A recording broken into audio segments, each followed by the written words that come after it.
Yes, आज बहुपद जो हमारा चैप्टर है इसके बेसिक नियम मैं यहाँ पर पहले बताऊँगा कि क्या है। पहला है, इसके अंतर्गत जो चीज़ें आएंगी वो आएंगी अचर।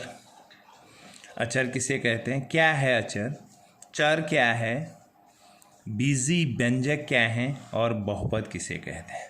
पहले हम बात करते हैं अचर।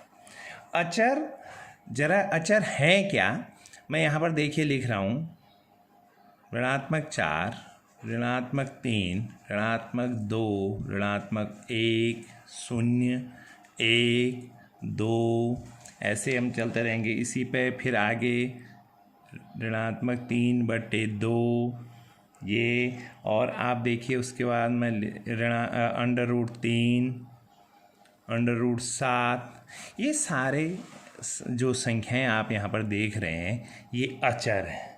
ये क्या है, अचर है। अब चर क्या है, ये बदलते नहीं है, इनका मान क्या रहता है, फिक्स रहता है। ठीक है, ऋणात्मक 3 है तो ऋणात्मक 3 ही, 2 है तो 2, ये फिक्स रहते हैं, बदलते नहीं हैं और इनका मान बिल्कुल स्थिर रहता है। चर क्या चीज़ है, चर को ज़रा देखिए। चर x, y, z, a, b, c, इससे हम चर को दर्शाते हैं, लेकिन इनका मान बदलता रहता है, ये स्थिर नहीं रहते हैं, वो चर है। ठीक है, अब आता है बीजी व्यंजक क्या है, कैसे हम बीजी व्यंजक को समझेंगे। इससे पहले कि मैं बीजी व्यंजक यहाँ पर समझाऊँ, इससे पहले मैं एक एग्जाम्पल आपको देता हूँ, एक उदाहरण आपको इसको समझने के लिए बता रहा हूँ कि हरीश की उम्र, जरा ध्यान दीजिए, हरीश की उम्र, ये हरीश है H, हरीश की उम्र अपने भाई राधे की उम्र से 4 वर्ष अधिक है। हरीश की उम्र उसके भाई राधे R की उम्र से 4 वर्ष अधिक है। हरीश की उम्र है राधे की उम्र से 4 वर्ष अधिक। हरीश और राधे भाई हैं दोनों। तो यहाँ पर H और R ये क्या है, ये है चर, और 4 क्या है, ये है अचर। इसको ऐसे समझेंगे। ठीक, अब इसी को हम कैसे बना रहे हैं, जरा देखिए मान कैसे बदल रहा है। राधे, अगर अभी राधे की उम्र 13 साल है तो बताइए हरीश की उम्र क्या होगी। तो राधे की जगह 13, 13 धन 4 कितना हो गया, 17, तो हरीश की उम्र 17 साल है। अगर इसी को ऐसे बनाए हम कि हरीश की उम्र अभी 15 साल है तो बताइए राधे की उम्र क्या होगी। हरीश की उम्र 15 साल है, 15 बराबर राधे की, देखिए इससे मान बदल रहा है इनका, देख रहे हैं ना, अभी इसकी 15 कुछ भी लिख लो, इसका मतलब ये है कि जिनका मान बदलता है, यानी जिनका मान स्थिर नहीं रहता, वो क्या कहलाते हैं, चर कहलाते हैं। और ये क्या कहलाएंगे, जिनका मान नहीं बदलता है, हमेशा स्थिर रहता है, वो क्या कहलाएंगे, अचर कहलाएंगे। ठीक, अब जरा ध्यान देंगे, इसी के आगे हम बढ़ते हैं कि जब इसी के आगे फिर इसी को आगे क्रम में बताते हैं कि अचर गुणा चर बराबर क्या होता है, जरा देखिए, अचर गुणा चर बराबर होता है बीजी व्यंजक। यस, ये होता है अचर गुणा चर बराबर बीजी व्यंजक। ठीक है, अब इसको कैसे समझेंगे, हम इसको कैसे समझेंगे कि ये अचर गुणा चर बराबर बीजी व्यंजक होता है। इसको हम बीजी व्यंजक के कुछ भाग होते हैं, पहले उसको समझेंगे। सबसे पहला है एक पदी बीजी व्यंजक, इसको समझेंगे क्या होता है एक पदी बीजी व्यंजक। मैं कुछ लिख रहा हूँ और इसको फिर समझाऊंगा, कुछ चीज़ें लिख रहा हूँ। मैंने 1 लिखा, √2, ऋण 7, ऋण x, 3x, ऋण x/2, देख रहे हैं, मैं लिख रहा हूँ √2। कई चीज़ें मैंने इस पर लिखी हैं अभी ना, 5x², सॉरी 8x², ये है। अब एक पदी बीजी व्यंजक, अब पहले तो ये देखिए कि इनमें सब में एक पद है, एक ये क्या, लेकिन ये बीजी व्यंजक है, वन बीजी व्यंजक है, पहले ये देखिए, क्योंकि इसमें मैंने अभी बताया आपको बीजी व्यंजक बराबर अचर गुणा चर। लेकिन यहाँ पर देखिए ये तो सिर्फ अचर ही अचर है। आप कहेंगे ये तो अचर है, इसमें तो चर है नहीं। यस, यहाँ पर देखिए मैं 1 × x⁻0 बराबर 1 × 1, यानी किसी भी चर की घात अगर 0 होगी, किसी भी चर, उसका मान हमेशा कितना होता है, 1 होता है। समझ रहे हैं यहाँ पर? तो ये बराबर 1। तो x के मैं इसको ऐसा लिख सकता हूँ, 1 को क्या लिख सकता हूँ मैं, 1 को, इस 1 को 1 × x⁻0 बराबर 1 × 1 बराबर 1। ठीक है, इसका मतलब ये क्या है, एक क्या है, ये बीजी व्यंजक है। इसका मतलब ये भी एक बीजी व्यंजक है। जैसे इसी को दूसरा उदाहरण ले लेते हैं, √2 बीजी व्यंजक है नहीं है, √2 × x⁻0 √2 × 1 बराबर √2। ये भी क्या है, एक बीजी व्यंजक है। देखिए अचर गुणा चर, इसमें ये अचर, ये कौन सा है, अचर है, और ये क्या है, चर। अचर गुणा चर बराबर आप देख रहे हैं हमें क्या मिल रहा है, बीजी व्यंजक, ये भी बीजी। अब यहाँ पर तो आसान है, जरा देखिए, चर और 3x है तो 3 × x बराबर 3x। ठीक है, अचर गुणा चर, यहाँ पर समझ रहे हैं आप बातों को। ऐसे हम अन्य को यहाँ पर करते रहेंगे, जैसे ऋण x/2 बराबर ऋण 1/2 × x। ठीक है, ये क्या है, ऋण 1/2 क्या है, अचर है, ये क्या है, चर है। तो ये आपका आ गया ऋण x/2, ये क्या हो गया, एक बीजी व्यंजक। लेकिन एक ही पद है इसमें, देखिए एक, सब सिंगल पद हैं, तो इसको बोलेंगे एक पदी बीजी व्यंजक। अब इसी पर सेकंड जो इसका आता है वह है, इसको दर्शाते कैसे हैं, द्विपदी बीजी व्यंजक। यस, अब इसको समझना है हमने, इसको कह ये द्विपदी। सपोज मैं कुछ लिख रहा हूँ यहाँ पर, जरा ध्यान दीजिए, x/2 मैंने लिखा, ऋण 3x ऋण 4, देखिए 7x/9, देख रहे, इसमें देखिए ये द्विपद 1 2 दो पद हैं, और बीजी व्यंजक है नहीं है। बीजी व्यंजक क्या कहलाता है, अचर गुणा चर। यहाँ देखिए इसमें अचर क्या होगा, 1 × x चर, ऐसे धन 2 × चर क्या होगा, इसमें x⁻0। इसका मतलब ये सभी क्या हैं, बीजी व्यंजक हैं। और कितने पदी हैं, द्विपदी हैं, 1 2 1 2 1 2 ऐसे आता है। फिर हम इसको कहते हैं त्रिपदी बीजी व्यंजक। इसको हमने समझना है, ये क्या चीज़ है, त्रिपदी बीजी व्यंजक। इसे क्या, मैं कुछ लिख रहा हूँ, 2x² + 3x + 4। देखिए इसमें कितने पद हैं, 9x⁻2 ऋण x धन 7। देख रहे हैं, 1 2 3 पद है, और चर की घात, और बीजी व्यंजक है नहीं है। कैसे कि अचर गुणा चर, और अचर गुणा चर में से यहाँ पर क्या होगा, x⁻0। जैसे हमने पहले एक पदी में यहाँ बताया, एक को कैसे लिखा, तो 4 को भी हम कैसे लिख सकते हैं, 1 × x⁻0, यानी 1 × किसी भी चर की घात अगर 0 होती है तो उसका मान क्या होता है, 1 होता है। तो ये इसका त्रिपदी बीजी व्यंजक है। तो हम इसको बता सकते हैं कौन एक पदी है, द्विपदी है, त्रिपदी है, और बीजी व्यंजक है या नहीं है। ठीक है ना।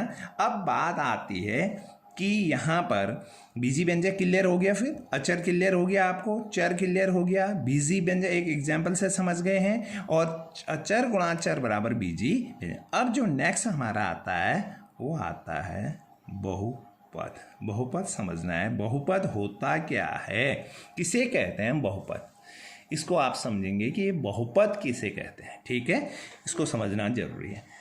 बहुपद क्या है, एक, जरा समझेंगे इसकी परिभाषा को, एक बीजी व्यंजक जिसमें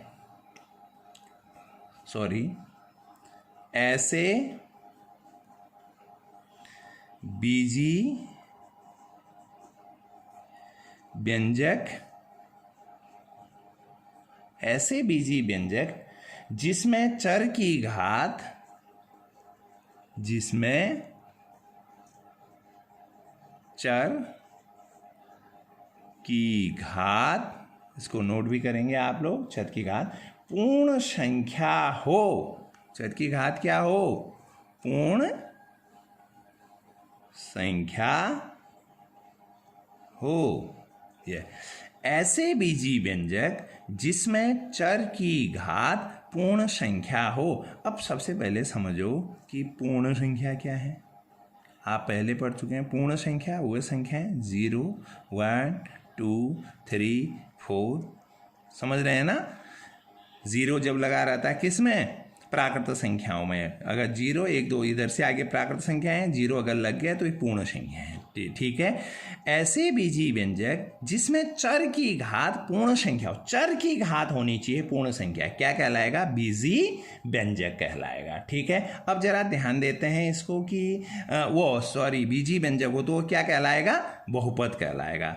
ऐसे बीजी व्यंजक जिसमें चर की घात पूर्ण संख्या हो तो क्या कहलाएगा? वो बहुपद कहलाएगा, बहुपद कहलाएगा। अब देखते हैं इसको, ऐसे समझते हैं, बीजी व्यंजक, और यह जो बीजी व्यंजक मैं लिख रहा हूं यह बहुपद है या नहीं है, इसको समझना है हमने। ठीक है।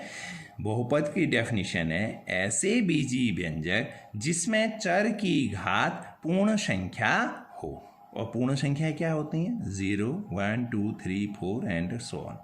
अब देखते हैं बीजी व्यंजक क्या बहुपद है, इसको ध्यान में रखते हैं। इसको देखते हैं। सबसे पहले एक बीजी व्यंजक ले लेते हैं 3। 3 बहुपद है नहीं है? यस या नो? यस के लिए सही का निशान, नो के लिए क्रॉस कर लेंगे। ठीक है। 3 बीजी व्यंजक है, लेकिन यह बहुपद है या नहीं है जरा देखिए। बहुपद के लिए होता है ऐसा बीजी व्यंजक, ये 3 बीजी व्यंजक है जिसमें चर की घात पूर्ण संख्या। अब इसको 3 को क्या लिख सकता हूं मैं? 3 गुणा x की घात 0। चर क्या है इसमें? 3 क्या है? अचर। 3 अचर है। चर क्या है? x की घात 0, और 0 उसकी घात पूर्ण संख्या हो। पूर्ण संख्या 0 भी है ना, तो 3 गुणा x की घात 0 बराबर 3, 1 बराबर 3। यानी 3 क्या है? 3 एक बीजी व्यंजक है जो क्या है? बहुपद है। समझ रहे हैं बात को? यस। नेक्स्ट, अगर मैं इसी पर ले लेता हूं ऋणात्मक 5 कोई संख्या। अब ये बीजी व्यंजक है, जानते हैं आप बीजी व्यंजक है, लेकिन क्या ये बहुपद है? यस। ऋणात्मक 5 गुणा x की घात 0 बराबर ऋणात्मक 5 गुणा 1 बराबर ऋणात्मक 5, ये भी बहुपद है। इसको हम ऐसे लिखते हैं। अब यहां पर देखिए 3x बराबर, ये बहुपद है नहीं है? 3 गुणा x माने कुछ नहीं है, उसके ऊपर तो घात 1 है। हमें पता है ऐसे बीजी व्यंजक जिसमें चर की घात पूर्ण संख्या हो। 3x बीजी व्यंजक है, चर की घात पूर्ण संख्या है, तो इसका मतलब ये जो 3x है ये भी क्या है? एक बहुपद है। ठीक है ना। ये समझा रहे हैं कि बहुपद कौन है कौन नहीं है, इसको हम समझ रहे हैं। ठीक है। अब यहीं पर एक चीज नेक्स्ट देख रहे हैं हम, जरा देखिए 5x² - 2, ये है नहीं है? ये बीजी व्यंजक तो है, बहुपद है नहीं है? जरा ध्यान दीजिए। 5 गुणा x की घात 2 ऋण 2 गुणा x की घात 0 लिख सकते हैं। ये क्या है? अचर गुणा चर, चर की घात पूर्ण संख्या, ऋण अचर गुणा चर की घात पूर्ण संख्या। यानी यह जो है क्या है? क्या लिख सकते हैं इसको? वही 5x² - 2, ये भी क्या है? बहुपद है। ये भी बहुपद है। अब यहीं पर एक ऐसा है, यहां पर देखिए √3x², ध्यान दीजिए, -√x, ये बहुपद है नहीं है। √3 गुणा x² ऋण x की घात 1/2, अंडर रूट को क्या लिखते हैं हम, 1/2। चर की घात यहाँ पर 1/2 है। क्या 1/2 पूर्ण संख्या है? नहीं, अतः यह बहुपद नहीं है। यहाँ पर समझ रहे हैं ना आप बात को। और ऐसे ही जरा देखिए, x धन 1/x, ये बहुपद है या नहीं है, इसको हम देखते हैं। देखिए x धन, नीचे से ऊपर ले जाने पर क्या हो जाती है, इसकी घात क्या हो जाती है, धन की ऋण, ऋण की धन, कुछ नहीं है तो इसका मतलब ये 1 है, ऊपर जाके क्या हो गया, ऋणात्मक 1। ठीक है ना, समझ रहे हैं। तो यहाँ पर देखिए ये तो ठीक है, ये तो अपने आप में क्या है, x 1 इंटू एक्स, लेकिन धन 1 इंटू एक्स की घात ऋण 2। यहाँ पर देखिए डेफिनेशन क्या है बहुपद की, ऐसे बीजीय व्यंजक जिसमें चर की घात पूर्ण संख्या हो। ऋणात्मक 1 यहाँ पर देखिए पूर्ण संख्या नहीं है, अतः यह जो है बहुपद नहीं है। तो हम इसे ऐसे इस चैप्टर के अंदर का जो मैं अभी इसको क्लियर कर रहा हूँ इस चैप्टर में, इस चैप्टर का जो बेसिक नियम है इस चैप्टर के अंदर, बहुपद, पॉलिनोमियल्स बोलते हैं इसको, बहुपद, इसमें अचर, चर, बीजीय व्यंजक, हम अचर पढ़ेंगे, हम चर पढ़ेंगे, हम बीजीय व्यंजक पढ़ेंगे और बहुपद पढ़ेंगे। और यह कॉन्सेप्ट बहुत क्लियर हो कि अचर क्या है, चर किसे कहते हैं, बीजीय व्यंजक किसे कहते हैं, कैसे बीजीय व्यंजक बनते हैं, क्या है ये मैं पहले समझा चुका हूँ। बीजीय व्यंजक, एक पदी बीजीय व्यंजक क्या होता है, द्विपदी क्या होता है, त्रिपदी क्या होता है और बहुपद क्या होता है। ठीक है, और बहुपद की डेफिनेशन ये है, और उस आधार पर हमने बीजीय व्यंजक लिए, क्या वो बहुपद है, उसके आधार पर हमने इसे आपको समझाया है। इसको आप एक चर, अचर, चर, बीजीय व्यंजक और बहुपद को यहाँ पर समझेंगे। ओके।